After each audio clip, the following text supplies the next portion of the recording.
Welcome back, everybody.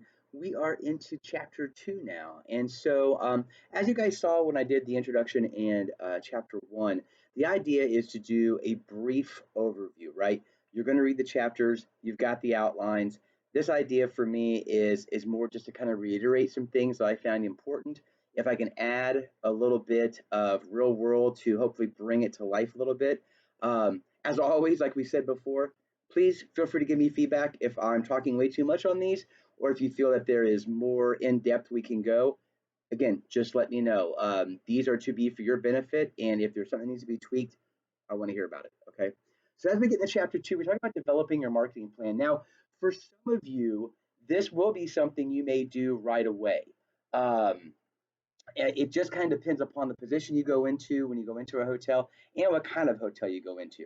Um, when I was, again, at a full service property, we had a director of sales.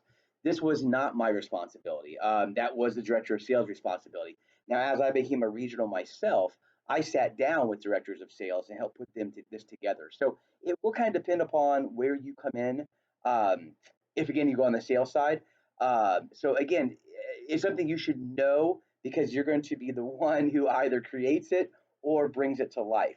So either way, it's very very good for you to understand all the elements that go into when you develop a marketing plan. So one of the first things I want to touch on, and I think it's always important, marketing to sales. So many people say, well, they're one and the same.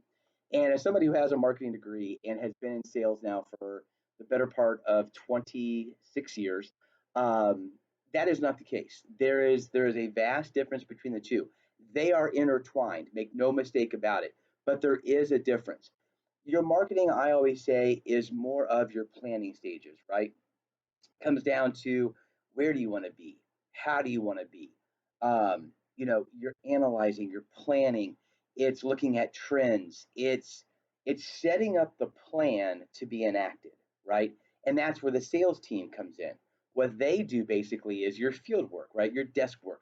They are the front facing individuals of your hotel who are selling all the benefits of your hotel.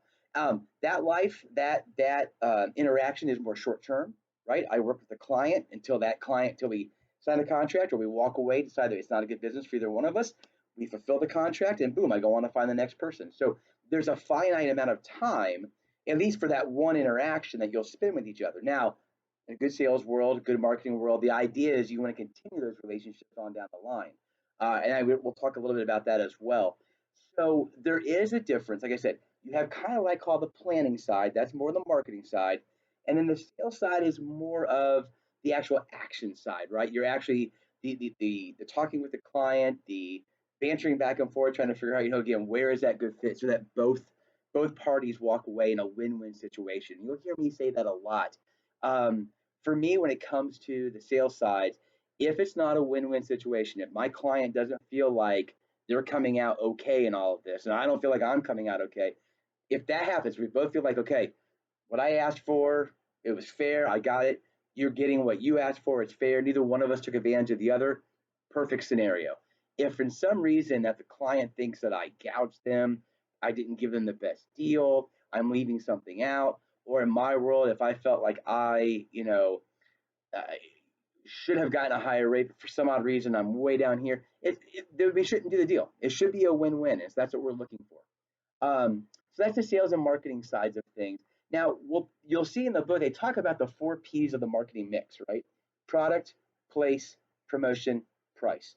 Understand these elements. They will come into play all throughout. Again, if you're on the sales side, they will come out throughout your life in the sales process and in the marketing process. So um, it's a mix. We talk about developing a plans and to achieve our marketing objectives. That's what you look at, right? What's our product? Where do we want to place it at, right?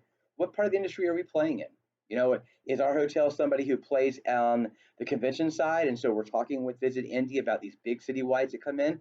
Are we more of a niche hotel, right? We only want sports teams. We only want associations. Only want Smurf. We're a wedding hotel. We've got, our rooms are designed for that experience, but there's no ballroom space. So we're not going to talk about meetings and conventions, right?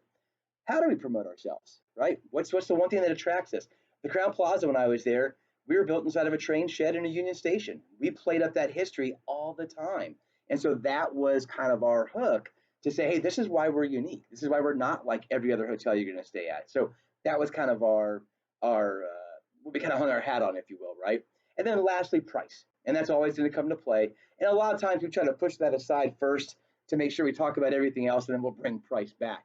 Um, but it is one of those, obviously, something we have to discuss with clients, and it's a very, very big piece of the the 4 Ps and the marketing mix. So, you know, your book's going to talk about the benefits of a marketing plan. I think that's kind of obvious. You can't move forward in a shotgun approach. A shotgun approach means you're scattered, right? You're just doing things that come out of your head. I always say I want to be in a scoped approach, right? I'm zeroed in. I'm doing things with a purpose. That's what your marketing plan does. It sets out what the plan is for your team when it comes to selling, and so that we don't waste our efforts. We don't not take advantage, right, of elements that are beneficial to us that maybe make us stand out from another hotel. So you're going to price it as a director of sales. You will have a hand in that, if not doing it yourself. Your sales team usually is brought in to have buy-in to that, right? Because again, my sales manager is going to know, better than anybody what that market's like. What are the oh gosh, what are the hot buttons? What are things that are attractive to them? So I'm going to lean on my sales managers as a director to give me that feedback so that marketing plan makes sense when we put it out, and then we're going to put the plan into action, right? So um, sorry, I'm kind of skipping around here. I apologize. So one of the things, and I always found this fascinating, when you're putting together your marketing plan, right? it, you're doing it as we talked about those 4 Ps, right? Part of that is us, right? We have to know ourselves, and that we have to know what we want to promote. We have to also know the market, right? Where are we playing at? Is this a market that people will come in and pay high value, right? So we don't want to underprice ourselves. Are we a value market? People come here because hey, they get the best deals, and our competitors know that, and so we price accordingly. So there's kind of 3 areas of research that you'll do, right? One, and then we call these analysis, right? So it's a property analysis, competition analysis, marketplace analysis, right? Know thyself. We have to know our own property. What are our strengths? You're going to do a SWOT analysis. If you haven't heard that term before, SWOT stands for strengths, weaknesses, opportunities, and threats. So we'll do a SWOT analysis on ourselves. Hey, what are we strongest at? What are we weakest at? Where are opportunities to grab market share? Hey, and what threats do we have against us? What's somebody going to use? You'll do the same thing for your competition, and you'll somewhat do the same thing for your marketplace, right? So you have a better understanding of things you have to look out for, things you can tap into.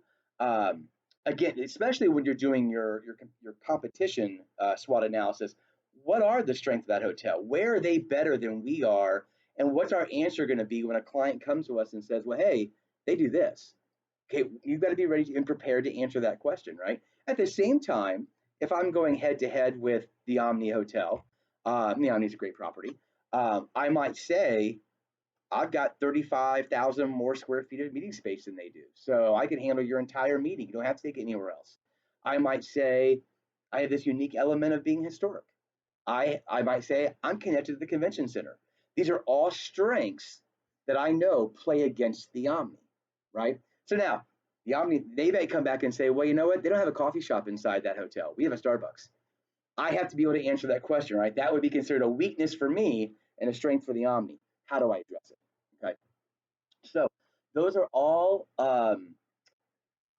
very important analyses that you will do as you're putting together your marketing plan. And it's so key to be as boy, as truthful and almost as brutal as you can when you're talking about yourself, right? You can't gloss anything over because trust me, the other hotels are doing the same analysis on you that you're doing on yourself, and they're going to find your weaknesses and they're going to understand your strengths. And so you have to know how you're going to address those. And every hotel has them. The best hotels in the world still have weaknesses, right? And there's still opportunities to sell against them. I can remember when the JW came online, people were like, "Oh my gosh, are you nervous?" And I'm like, "Well, yes and no." I mean, there are things that the JW does incredibly well. It's a high-rise hotel with beautiful rooms, a ton of meeting space, but because there's well over 1,000 rooms, you can feel neglected. it's a big hotel. They're going to have 4 or 5 or 6 or 7 different groups in the hotel. My hotel at the time, we had, I think it was 365 overnight rooms. So if you were a rather large group and you came to my hotel, you were the show. You got my undivided attention and everybody else's. So there was an advantage that even though this, brand new, beautiful hotel, state of the art, they still had weaknesses that we could talk about. So again, that's why these analyses are so important. And the same thing with your market, right? Knowing what the market will bear. Can I charge $400 an overnight room in Indianapolis? Probably not. That's more of a New York kind of rate. Do I have to sell it for $69? No, that's a small town off the road kind of hotel price. So where does your market allow you from that standpoint? Also what's coming here. Obviously Indianapolis is known as the amateur sports capital of the world. We have tons of athletic events. Okay, I've got to be able to take advantage of that part of my market, right? So I need to make sure my sports guy, that was me, understands what's coming in, what's going on, so we can make sure we win those kind of businesses, and then we can treat our clients accordingly with the knowledge of that they expect. We hosted Final Fours. When Butler went to the Final Four in 2010, they stayed at my hotel, which was awesome for me. That was incredible. But then we also took it to a whole nother level because of my ties with the university and because I'm a huge Butler fan as well. Coach's suite had all the stuff from my Butler room at home. It was decorated. He was wowed. All of our front desk people had shooting shirts because, again, I ties the athletic office. All of our bar people had special practice shirts, if I remember right. They came out of the athletic office. So we were able to make that experience something special. And my hope was that any Butler fan who came into the hotel that day thought, Crown Plaza gets it. They understand this market. They understand what sports is all about. And if I have a chance to come here and stay, I want to come back to it because of the way I was treated. So those are the kind of things you need to keep in mind. Again, as we go through this, the book's going to go a little more in depth on some of the questions, some of the tips. I'm not going to cover all these here. Again, I want you to read the chapters, but I do want to kind of give you again some of the overview. So the competition analysis is probably one of the most important, and I say that because no matter where you're at, you have to know who you're selling against, right? So what typically happens when we do these competition analysis, like in our case, our sales team was all assigned a hotel. So we would go over. Now we knew the hotels pretty well because in Indianapolis you work with each other a lot because the conferences that come in are so big that a lot of time one hotel can't hold them. So we partnered with the Omni, we partnered with the Hyatt and the Holiday Inn over by Lucas Oil. So we knew a lot of the properties very well. So doing our competition analysis wasn't that difficult. But you might go in and just spend a day in the lobby. You might ask one of their sales managers, "Hey, give me a tour of the property. I'm going to see your rooms. I want to understand you guys better." They knew exactly what we were doing. It's very common. I would then, when they had to do their competition analysis, their sales manager would call me and I'd walk through them our hotel. Now, there are certain things they're not going to tell me. They're not going to tell me pricing. They're not going to tell me what their strategies are. They're certainly not going to share with me who their clients are. Now, a lot of times we knew because we could see them walking in and out of the hotel. You see their vans, all kinds of different ways to know that. But that's part of that competition analysis is to go, okay, what does the Omni do really, really good? Where do they struggle? Where is there an opportunity for me to steal a client or two because maybe they have this company, but man, that's not a great fit for those guys. So it's interesting as you go through that. It's a neat thing to go through and evaluate your competition and then compare them to yourself. And it's a real eye opener a lot of times too, especially for young sales managers as you go through that.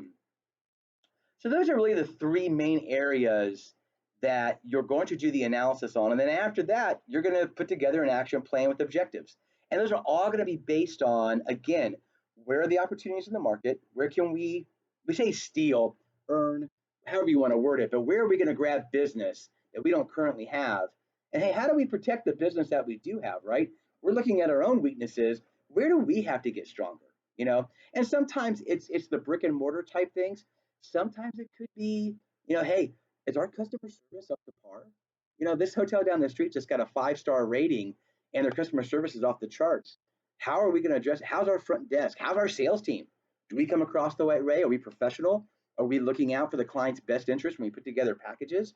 All of that has to be assessed. So again, this chapter does a fantastic job of kind of laying out how you'll go through that, what you'll look for, and then putting together your marketing plan.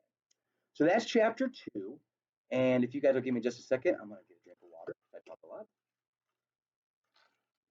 And we'll go into chapter 3.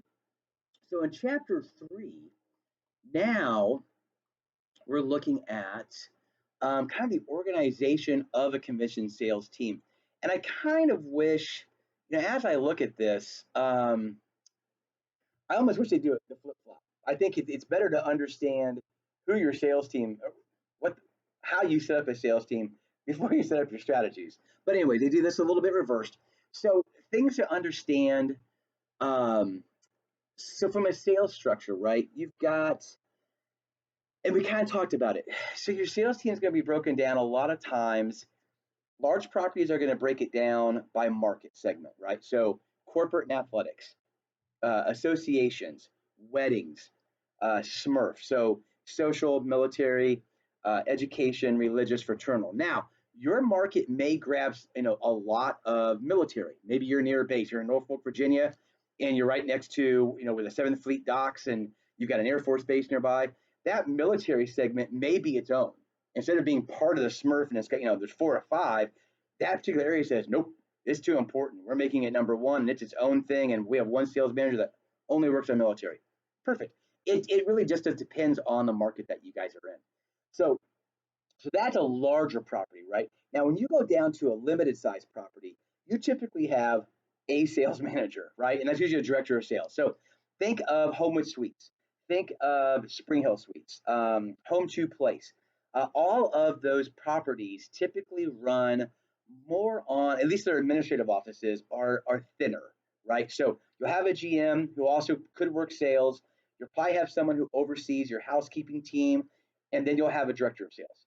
Okay, and they will be everything. They'll do everything from, again, more of a uh, business to business type. Sorry, more of your business traveler type, right? Somebody who's coming in and just staying. They might do small meetings. It depends upon the property. Some of them typically have a boardroom or like a breakout type room that they'll do those kind of things.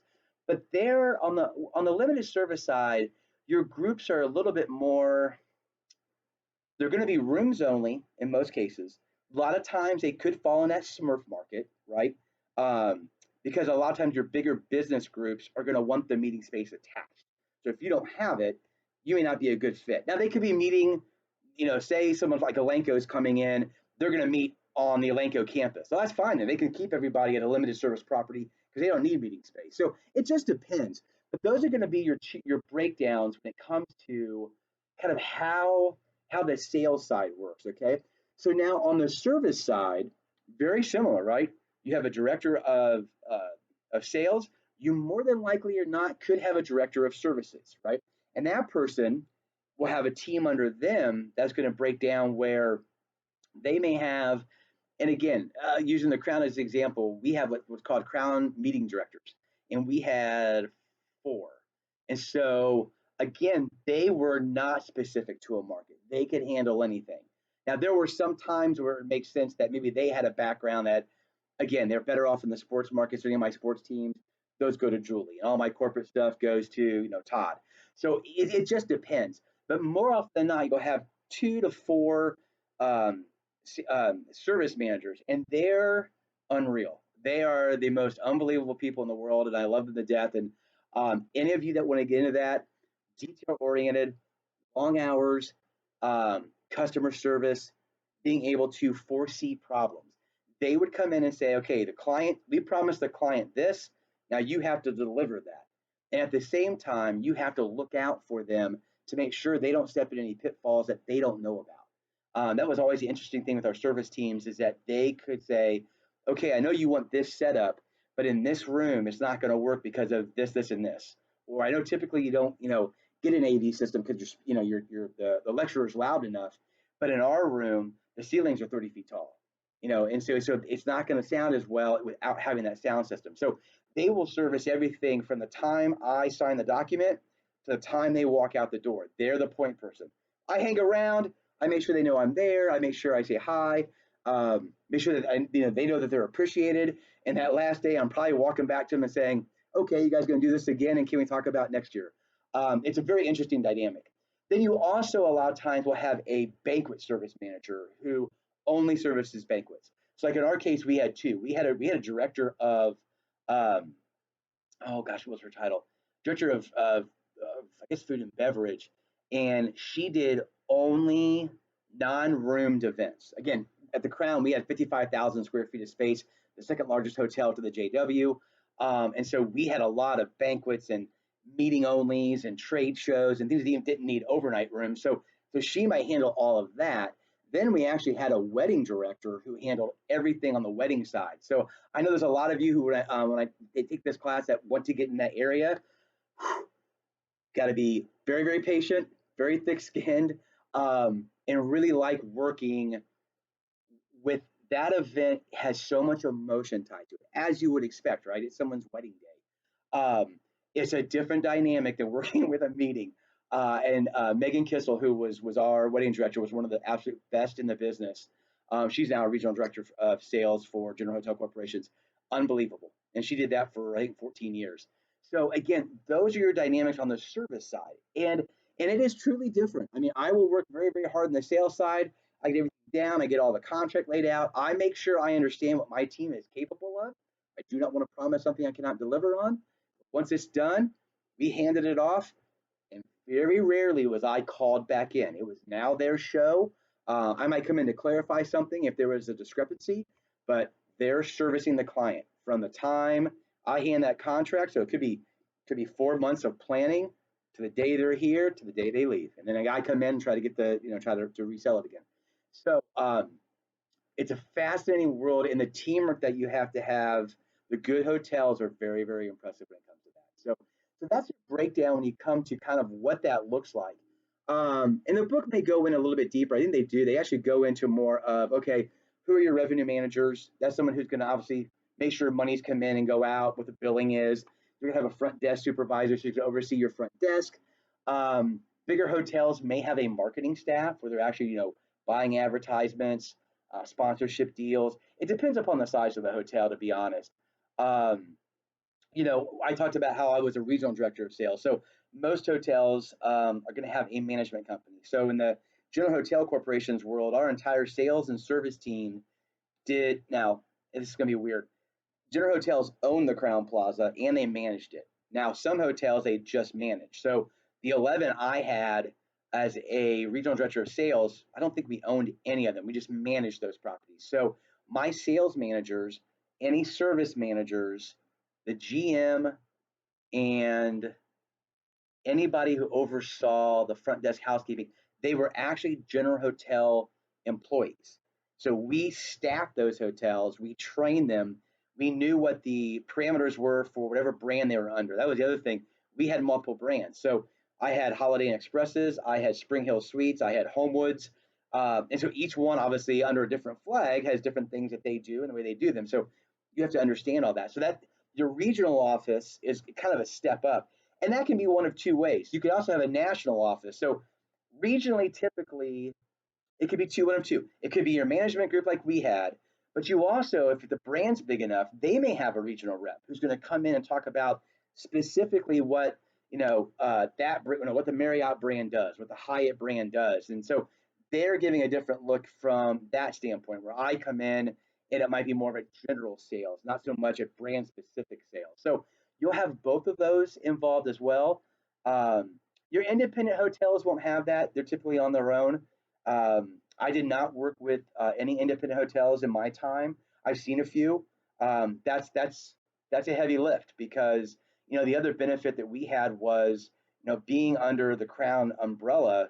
All advertisements about Crown Plazas obviously help bring our brand to life and let people know who we were. So there was an arm that we didn't have to worry about. Where independent hotel doesn't have that. So um, that's and so that's really kind of it in a nutshell. I mean, I'm gonna let you guys read the rest of the chapter. Oh, I'm sorry, there is one area, um, two areas I want to talk about real quick, and I'm so sorry. I'm trying to keep these lectures shorter, and they keep getting longer on me, so I'm too long-winded.